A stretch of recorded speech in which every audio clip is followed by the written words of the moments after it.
আসসালামু আলাইকুম শিক্ষার্থী, আশা করি সবাই ভালো আছো। আলহামদুলিল্লাহ। আমরা আজকে মডাল অক্সিলিয়ারি ভার্বের আরো একটি গুরুত্বপূর্ণ টপিক নিয়ে আসছি। এই টপিকটার নাম হচ্ছে ইউজ টু। ইউজ টু একটি গুরুত্বপূর্ণ মডাল অক্সিলিয়ারি ভার্ব। আমরা আজ ইউজ টু ব্যবহার করে অসংখ্য গুরুত্বপূর্ণ বাক্য তৈরি করা শিখব। আশা করি পুরো ক্লাসটা আমার সাথে থাকবে। যারা ফেসবুকে অনলাইনে আমার ক্লাসটা দেখছো, প্রত্যেকের কাছে রিকোয়েস্ট, ভিডিওটা শেয়ার করে কমেন্ট করে ছড়িয়ে দাও যেন অন্যরা এটা দেখে শিখতে পারে। তো আমরা মূল ক্লাসে ফিরে আসি। আমরা দেখতে পাচ্ছি অলরেডি বোর্ডে আমি লিখে রাখছি ইউজ অফ ইউজ টু। অতীতে কোনো কাজ নিয়মিত হতো, যেত, করতো বোঝালে ইউজ টু বসে। অতীতে কোনো কাজ নিয়মিত করতো, যেত, খেত, এরকম বাংলা ক্রিয়ার শেষে যদি থাকে, বাংলা ক্রিয়ার শেষে তাম তো তেতেন, তাম তো তেতেন যুক্ত থাকলে আমরা অবশ্যই সেখানে ইউজ টু অথবা উড দুটোর যে কোনোটাই ইউজ করতে পারবো। তুমি এটা বাংলা লিখে রাখতে দেখো, আমরা নিয়মিত স্কুলে যেতাম, দেখো তাম আছে, যেতাম, তাহলে we use to go to school. এখানে রেগুলারলি দেওয়া দরকার নেই, ইউজ টু থাকলে ওটা নিয়মিতই বোঝায়। এরপরে you use to speak in English, তুমি নিয়মিত ইংলিশে কথা বলতে। He use to come to Oxford, সে নিয়মিত অক্সফোর্ডে আসতো। তো এরকম ভাবে আমরা কিন্তু অনেক বাক্য বলতে পারি। আমরা প্রতিদিন বিকালে ফুটবল খেলতাম। We use to play football in the field every day. আমরা প্রতিদিন মাঠে ফুটবল খেলতাম। তাহলে এটা গেল আমার অতীত অভ্যাস বদলে।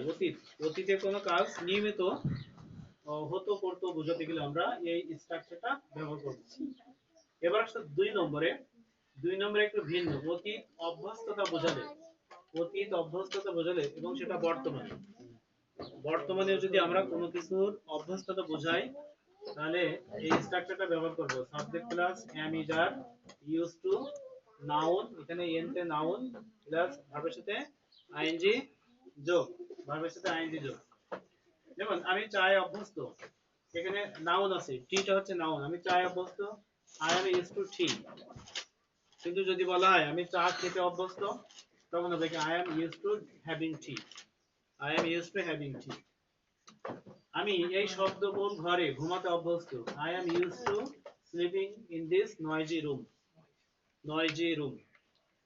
তাহলে আমরা এখানে দেখলাম যে বর্তমানে কোনো কিছু করতে সে অভ্যস্ত আছে, এইরকম কথা বলতে চাইলে আমরা am is are used to ব্যবহার করব। এবং সবসময় মনে রাখবো এখানে যে ভার্বটা আসবে সে ভার্বের শেষে অবশ্যই আইএনজি যুক্ত করে দিতে হবে।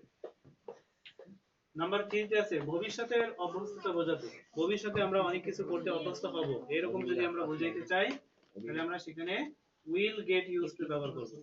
যদি নাউন থেকে নাউন ভার্বের সাথে আইএনজি যোগ করে দেব। যেমন আমি ইংরেজিতে কথা বলতে অভ্যস্ত হয়ে যাব, I will get used to speaking in English. আমি অক্সফোর্ডে আসতে অভ্যস্ত হয়ে যাব, I will get used to coming to Oxford. এরকম ভাবে কিন্তু আমরা ভবিষ্যতে কোনো কিছু করতে অভ্যস্ত হয়ে যাব বোঝাতে গেলে এই স্ট্রাকচার দিয়ে আমরা অসংখ্য বাক্য তৈরি করতে পারবো। Next step 4 number and finally অতীত অভ্যস্ততা বোঝালে।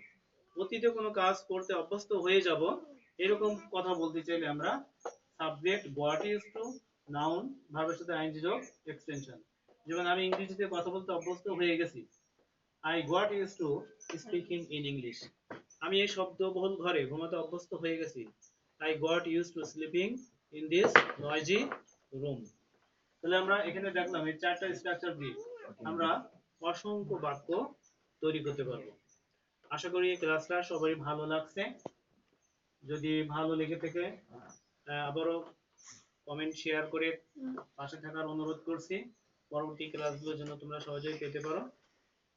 সেই আশায় আজকের মতো বিদায়। খুদা হাফেজ।